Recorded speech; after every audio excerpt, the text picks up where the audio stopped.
Amiakwana lamuru mapaola anakwa tonga katu chetukiswa ngavola. Amiakwana lamuru mapaola anakwa tonga katu na chetukiswa ngavola. Nyala Delphin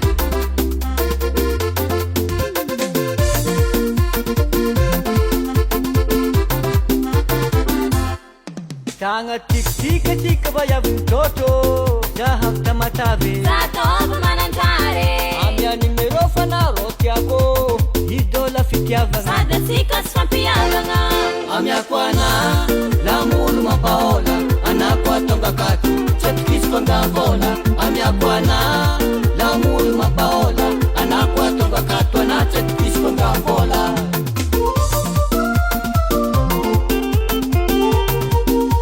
lala yamtananga tuzala tsirame andengan komision idianga Ekempozina fanaro olum patrongo najahab manvo azikaru afakamianga Ajamba mirati amnolum kianga iza pechi misara azikaru afakamianga Amiakwana lamuru mapaola anakwa tonga katu chetukiswa ngavola.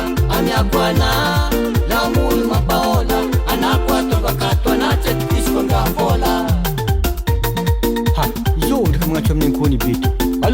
Alo, zale turantang benudnan ring tavelang telefon sulmas sakos ifa hey. Amiakwana lamuru mapaola anakwa tonga katu chetukiswa ngavola. Amiakwana lamuru mapaola anakwa tonga katu na chetukiswa ngavola. Wajer janu wantumanga tun valvoka efa nanuka vatko sina vaula mafuboboka neto fogna nampiakana singira mbani aru na idadaha efa 20 nantikitany halakwe ndraiky tsy nagnindro halakwe ndraiky tsy nagnindro e.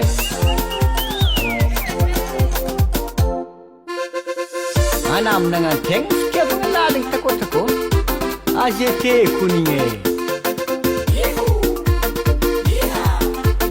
tiena amour azete tiena amour azete.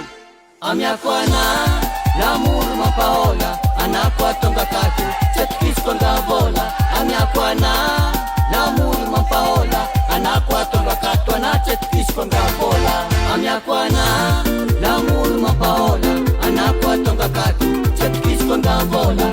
Amiakwana lamuru mapaola anakwa tonga katu na chetukiswa ngavola. ino koa mazala amoro azety nare zegny tsy mahazo gadogno samy mankafy tonga antanagna tsisy fagnantso point.